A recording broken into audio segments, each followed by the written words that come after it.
Hello दोस्तों, कैसे हैं आप सब। आशा करता हूँ आप सब बढ़िया होंगे। अमर क्रिएशंस की आज की कहानी है टाइटैनिक की। टाइटैनिक के बनने से लेकर उसके टूटने तक के सफर की और आखिर में बचने वालों की आंखें नम कर देने वाली बयान की। टाइटैनिक में पैसेंजर्स की वो कभी ना भूला जाने वाले 2 घंटे 40 मिनट कैसे रहे होंगे, जानने के लिए वीडियो को अंत तक जरूर देखें। तो शुरू करते हैं टाइटैनिक का पहला और अंतिम सफर। 10 अप्रैल 1912 ये वो दिन था जब दुनिया का सबसे विशाल और तेज जहाज टाइटैनिक अपना पहला और आखिरी सफर शुरू करने जा रहा था। जहाज को देखने लगभग 1 लाख लोग आ चुके थे। टाइटैनिक इंग्लैंड के साउथहैम्पटन से यूएसए के न्यूयॉर्क के तरफ रवाना हुआ।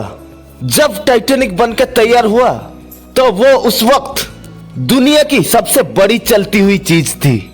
ये 882 फीट यानी कि 3 फुटबॉल की मैदान जितना लंबा और 175 फीट यानी कि 17 मंजिला इमारत जितना ऊंचा था। यदि इसे सीधा खड़ा कर दिया जाता तो ये उस समय की सबसे बड़ी इमारतों से भी ऊंचा होता। अपने सफर के दौरान ये पहले फ्रांस की चेरबर्ग और फिर आयरलैंड की क्वींसटाउन में रुकती है और वहां से सीधे न्यूयॉर्क के तरफ आगे बढ़ती है। ये जहाज जितना बाहर से खूबसूरत दिखता था उससे कई गुना खूबसूरत ये अंदर से था। टाइटैनिक जहाज का इंटीरियर डिजाइन लंदन के रीज होटल से लिया गया था और टाइटैनिक अपने आप में एक 7 स्टार होटल से कम नहीं था। जहाज में एक gym, swimming pools, barber shop, 2 बड़ी बड़ी लाइब्रेरी, कैसीनो, बार जैसे फैसिलिटीज थी, लेकिन सिर्फ फर्स्ट क्लास के लिए। थर्ड क्लास में सफर कर रहे 706 पैसेंजर्स के लिए सिर्फ 2 ही बाथ स्टॉप दिए गए थे। थर्ड क्लास के एक कमरे में 6 लोग रहते थे। आपको बता दें कि 1912 में थर्ड क्लास की एक टिकट की प्राइस थी 1 लाख रुपए। तो सोचिए फर्स्ट क्लास का प्राइस कितना होगा। तब फर्स्ट क्लास का एक टिकट का प्राइस था 2 करोड़ रुपए। टाइटैनिक शिप का अपना एक अखबार भी था जो कि द अटलांटिक डेली बुलेटिन के नाम से छपता था। टाइटैनिक को बनाने में 2 साल से भी अधिक समय लगा था और इसे बनाने में $75 लाख खर्च हुए थे। क्या आपको पता है टाइटैनिक मूवी को बनाने में कितना खर्च हुआ था? 1997 में आए टाइटैनिक मूवी को बनाने में $20 करोड़ खर्च हुए थे। इस टाइटैनिक जहाज में 16 अलग अलग कंपार्टमेंट बना हुआ था जो कि वाटर टाइट थे, इसीलिए इसे द अनसिंकेबल टाइटैनिक यानी कभी ना डूबने वाली जहाज कहा जाता था। टाइटैनिक की सबसे बड़ी विशेषता थी फर्स्ट क्लास के लिए बनी ग्रैंड स्टेयरकेस यानी सीढ़ी, जिसमें स्टील और ग्लास से बनी एक अट्रैक्टिव छत थी जो उस समय की गौरवशाली इतिहास को दर्शाती थी। टाइटैनिक की 4 चिमनियां थी, लेकिन इनमें से चौथी नकली थी जिसे सिर्फ जहाज का संतुलन बनाए रखने के लिए और खूबसूरत दिखाने के लिए बनाया गया था। और इस बड़े जहाज को चलाने के लिए हर रोज 600 टन कोयले की जरूरत पड़ती थी, जिसके लिए 176 लोग रात दिन लगे हुए थे। जहाज से निकलने वाली तकरीबन 100 टन राख को हर दिन समंदर में बहा दिया जाता था। टाइटैनिक का बड़े जोरों शोरों से प्रचार किया गया था, जैसे कि ये अब तक का सबसे बड़ा, तेज और आलीशान शिप है। ये कभी डूब नहीं सकता। लेकिन इतने बड़े जहाज को चलाने के लिए कोयले की कमी हो गई और इससे टाइटैनिक की सफर में बाधा हो रही थी। इससे दूर करने के लिए व्हाइट स्टार लाइन कंपनी, जिसने की टाइटैनिक को बनाई थी, उसको अपने दूसरे जहाज जैसे कि ओशियानिक और अंटार्कटिक की यात्रा रद्द करनी पड़ी और इन जहाजों की कोल स्टॉक और कुछ यात्रियों को टाइटैनिक पर शिफ्ट करनी पड़ी। कैप्टन स्मिथ के ऑर्डर पर 42 किलोमीटर की स्पीड पे समंदर में दौड़ाया जा रहा था और इसकी फुल स्पीड थी 43 किलोमीटर।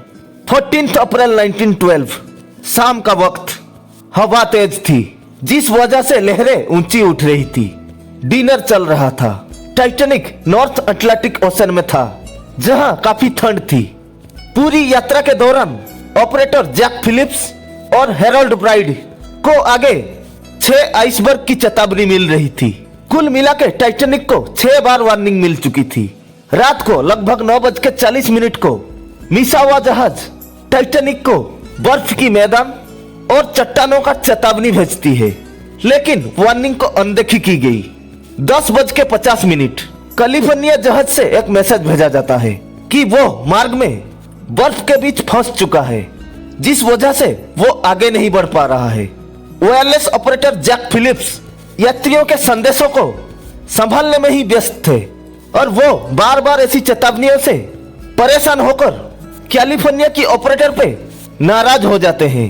11 बजे तक स्मिथ ने टाइटैनिक को धीमा नहीं किया था। कुछ बच्चे लोगों ने बताया कि व्हाइट स्टार लाइन के चेयरमैन ब्रूस इस्मय ने कैप्टन स्मिथ को ऑर्डर दिया था कि वो टाइटैनिक को तेज चला के तय दिन से एक दिन पहले ही पहुंचा दे, जिससे वो अपने रफ्तार के लिए अखबारों की सुर्खियों में आ जाए। और इसीलिए बर्फीले क्षेत्र में भी कैप्टन ने शिप की स्पीड को कम नहीं किया और ये हादसा हो गया। आइसबर्ग की नजर आने के 37 सेकंड अंदर टाइटैनिक उसे जा टकराया।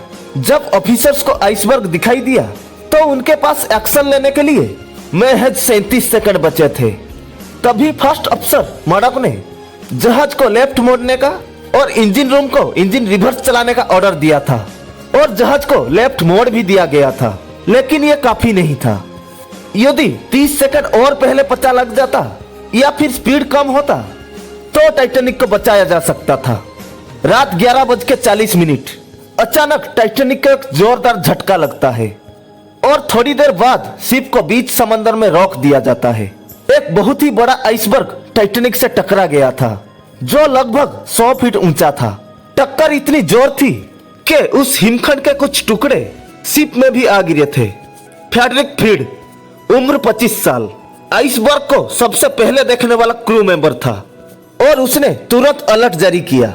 कैप्टन स्मिथ कुछ ऑफिसर्स के साथ जहाज की जांच और नुकसान का जायजा लेने पहुंचे। उनके चेहरे और हाव भाव से लग रहा था कि बात बहुत गंभीर है। उनके अनुसार जहाज आइसबर्ग से बचने के लिए पर्याप्त फुर्तीला नहीं था। जैसे ही शिप उस आइसबर्ग के किनारे से टकराया, उसने जहाज के 6 स्टील डोर्स में छेद कर दिया, जो पानी के बहाव को अंदर आने से रोक रहे थे। अब जहाज में पानी भरना शुरू हो गया था। शिप की वॉचगार्ड से जब इंक्वायरी की गई तो पता चला कि उसके पास कोई दूरबीन उपलब्ध नहीं था, क्योंकि टाइटैनिक की सेकंड ऑफिसर डेविड ब्लेयर, जिन्होंने अपनी जेब में स्टोर रूम की चाबी रखी थी और दूरबीन भी उसी में लॉक्ड था, उन्हें साउथहैम्पटन से अपने पहले यात्रा के लिए रवाना होने से पहले टाइटैनिक से दूसरे शिप में ट्रांसफर कर दिया गया था और वो उनके जगह नियुक्त किए जाने वाले दूसरे अफसर को चाबी देना भूल गए थे। शिप की गार्ड ने यह भी बताया, जो कि उस समय निगरानी कर रहा था, कि अगर हमारे पास उस समय दूरबीन होता तो समय रहते ही आइसबर्ग को देख लेते और ये हादसा ना होता। जैसे जैसे समय गुजर रहा था, सभी के अंदर एक अजीब सी बेचैनी और डर बढ़ रहा था और इन सब के बीच क्रू मेंबर्स सबको उनकी कैबिन और उनके पास जा जाकर ये कह रहे थे कि आप सभी जल्दी से अपनी लाइफ जैकेट पहन लें और जितनी जल्दी हो सके ऊपर डैग में पहुंच जाएं।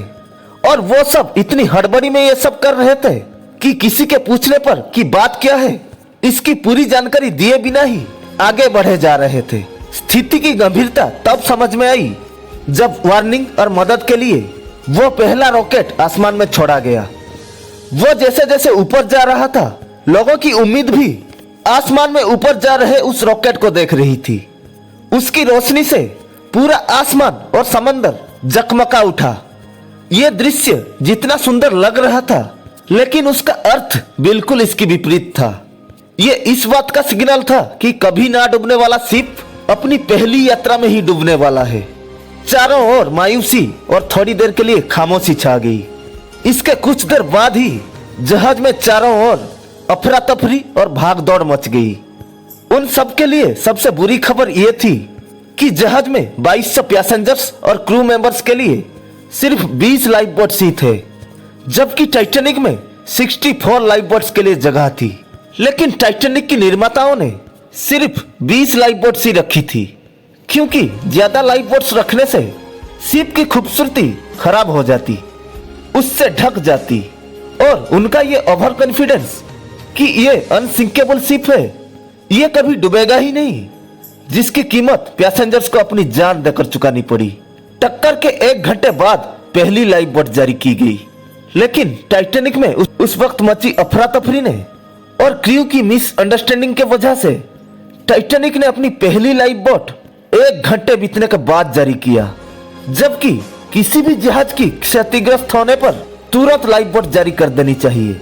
टाइटैनिक की चालक दल के पास पहले से ही बहुत कम समय था क्रू को तैयार करने के लिए, अपनी पहली यात्रा के लिए ट्रेनिंग देने में, और कैप्टन स्मिथ ने क्रू लाइफ बोट ट्रेनिंग को भी कैंसिल कर दिया। और उस रात जब टाइटैनिक डूब रहा था, ये पहली बार था जब चालक दल ने कभी लाइफ बोट को रोल आउट करने का प्रयास किया था। इस भूल की वजह से बहुत देर हो गई। हर एक लाइफ बोट में एक साथ 65 लोग आ सकते थे। क्योंकि देर हो गई थी, इसीलिए हर लाइफ बोट में 10, 15, 20 लोग ही निकल गए अपनी जान बचाने के लिए। उन्हें लग रहा था कहीं ओवरलोड की वजह से ये लाइफ बोट भी ना डूब जाए। उस टाइम वहां पे ये प्रोटोकॉल फॉलो किया गया था कि महिला और बच्चों को पहले उतार दिया जाए। टकराव के बाद भी 3rd क्लास स्पेस को दूसरी क्लास से अलग करने वाला गेट को लॉक रखा गया था, जिससे कि 1st क्लास के लोगों को जहाज से आराम से निकाल लिया जाए और फिर 2nd क्लास, और अगर हो सके तो बाद में 3rd क्लास लोगों को निकाला जाए। एस्टर, जो कि शिप में सबसे अमीर व्यक्ति थे, लाइफ बोट की कमी की वजह से वो भी अपनी पत्नी के साथ लाइफ बोट में नहीं बैठ पाए, लेकिन उन्होंने अपनी प्रेग्नेंट पत्नी को लाइफ बोट में बिठाया और अलविदा कहा, और फिर वो जहाज के डेग में जाके खड़े हो गए और टाइटैनिक के साथ डूब गए। ऐसा माना जाता है कि तेज गति के वजह से जब टाइटैनिक की आइसबर्ग के साथ टकरार हुई तो कुछ कंपार्टमेंट में पानी भरने लगा, लेकिन टाइटैनिक के डिजाइनर एंड्रयू ये तुरंत समझ गए थे कि 4 से अधिक कंपार्टमेंट में पानी भर चुका है और अब टाइटैनिक डूब जाएगा। वाटर टाइट कंपार्टमेंट केवल ई टैंक तक ही बने हुए थे और अब पानी उसके भी ऊपर जा चुका था, जिससे शिप आगे की तरफ झुकने लगा था।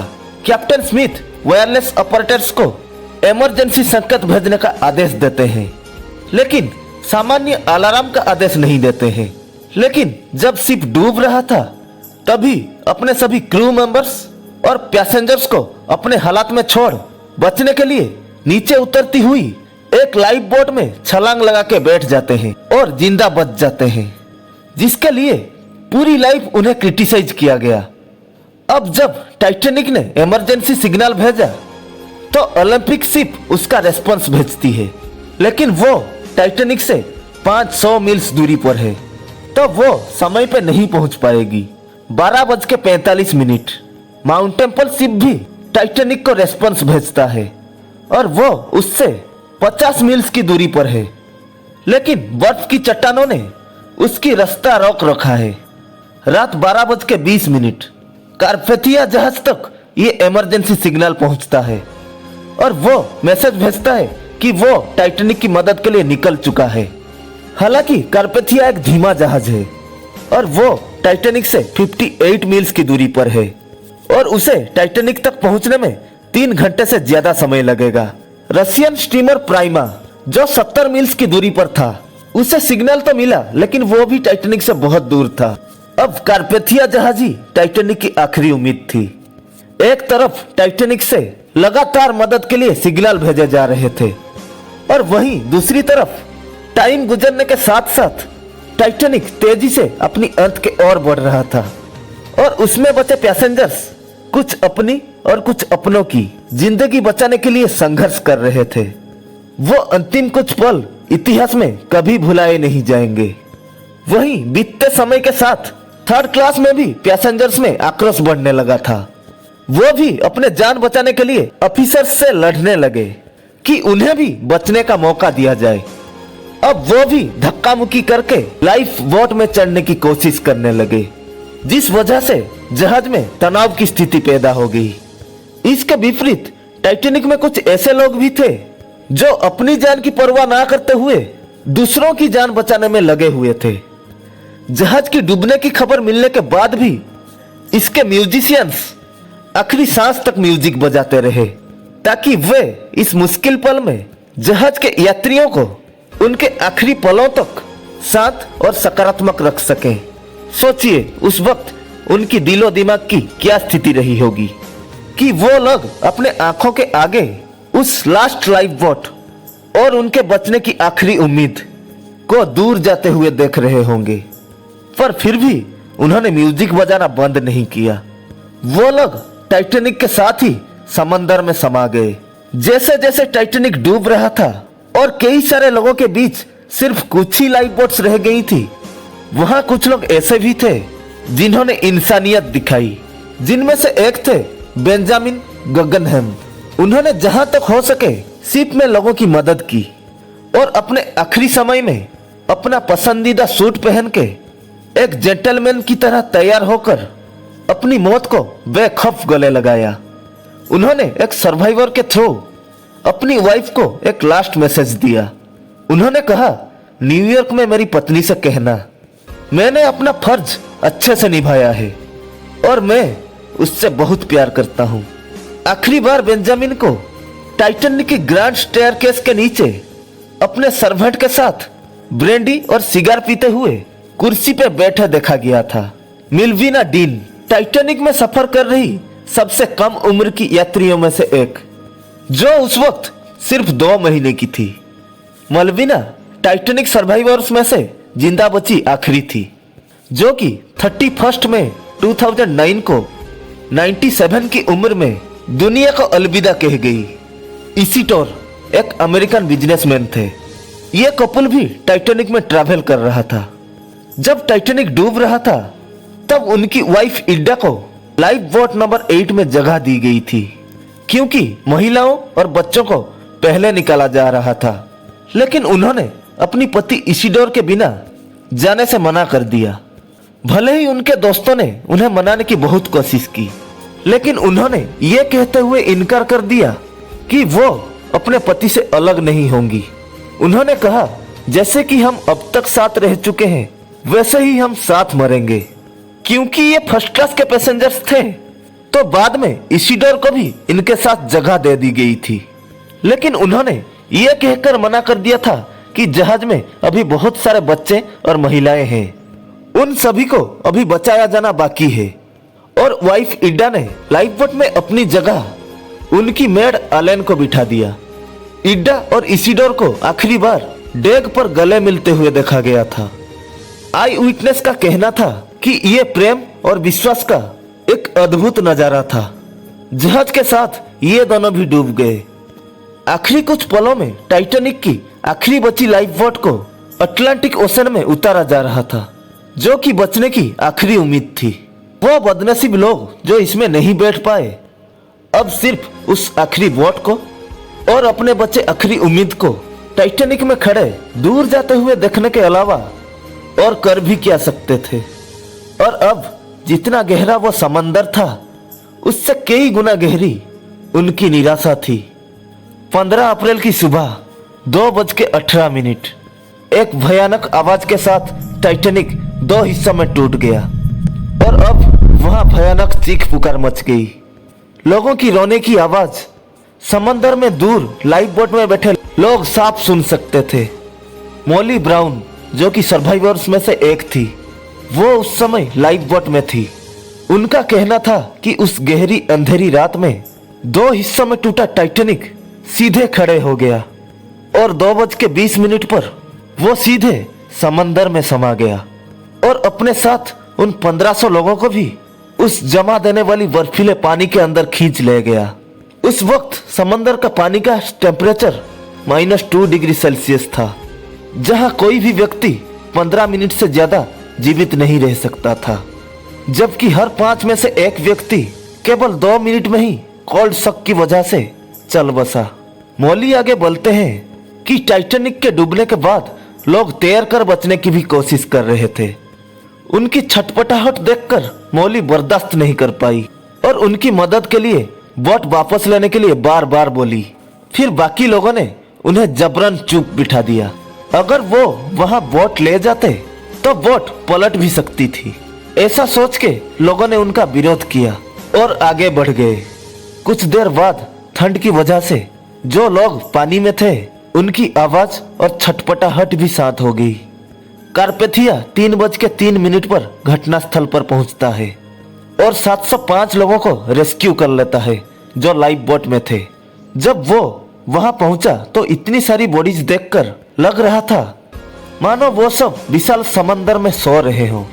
लेकिन वहीं टाइटैनिक के हेड शेफ जिंदा मिले। जब उनसे पूछा गया तो उन्होंने बताया कि उन्होंने व्हिस्की पीकर अपनी जान बचाई। उन्होंने काफी मात्रा में व्हिस्की पी रखी थी, जिसके वजह से 2 घंटों तक उस ठंडे पानी में रहकर भी उनकी जान बच गई। 18 अप्रैल को टाइटैनिक सर्वाइवर्स न्यूयॉर्क सिटी पहुंचते हैं और बड़ी मात्रा में लोग उनसे मिलने आते हैं। बाद में पता चला कि बचने वालों में फर्स्ट क्लास की 60%, सेकंड क्लास की 42% और थर्ड क्लास के सिर्फ 25% लोगों को ही बचाया गया था। मरने वालों में सबसे ज्यादा पुरुष थे। वायलेट जोसेफ एक नर्स थी और ये टाइटैनिक जहाज में डूबने से बच गई थी। टाइटैनिक से पहले 1911 में जोसेफ ओलंपिक जहाज में ड्यूटी कर रही थी। वो जहाज भी एक शिप से टकरा गया था, लेकिन जोसेफ वहां भी बच गई थी। फिर 1916 में ब्रिटानिक जब जर्मनी सबमरीन की एक माइन अटैक से गुजरी तब भी उसमें जोसेफ थी। फिर ब्रिटानिक भी डूब गया था पर जोसेफ इसमें भी बच गई थी, जिसके वजह से इनका नाम मिस अनसिंकेबल पड़ गया था। एक चॉकलेट कंपनी के मालिक मिल्टन हर्सी भी टाइटैनिक पर आने वाले थे। वो अंतिम समय में यात्रा से चूक गए थे। टाइटैनिक के डूबने के बाद इंग्लैंड की अर्थव्यवस्था को भी गहरा धक्का लगा था, क्योंकि ज्यादातर उसमें सफर करने वाले अमीर आदमी इंग्लैंड के थे। टाइटैनिक के डूबने के 73 साल बाद उसका मलबा ढूंढ निकाला गया था। यह समंदर के करीब 4 किलोमीटर गहराई पे मिला और टाइटैनिक जो 2 टुकड़ों में डिवाइड हो गई थी, मलबे के उनके बीच की दूरी 600 मीटर की है। वो जहाज जिसे बनाने में 2 साल से ऊपर का समय लगा, द अनसिंकेबल टाइटैनिक, वो सिर्फ 2 घंटे और 40 मिनट में ही डूब गई। खैर, अभी तो सिर्फ 100 साल ही हुए हैं। हो सकता है आने वाली सदियों में समंदर से टाइटैनिक की ये आखिरी निशान भी खत्म हो जाए, लेकिन कोई भी आइसबर्ग उस टाइटैनिक को नहीं डुबो सकता जो करोड़ों अरबों दिलों में तैर रहा है। और शायद इसीलिए लोग करोड़ों अरबों रुपए खर्च करके जान की बाजी लगा के टाइटैनिक के उस मलबे को देखने जा रहे हैं। अगर आपने टाइटन सबमरीन की ये वीडियो नहीं देखा तो जाके देख लीजिए। अगर वीडियो अच्छी लगी तो चैनल को सब्सक्राइब कीजिए। तो मिलते हैं अगले वीडियो में, तब तक के लिए खुश रहिए।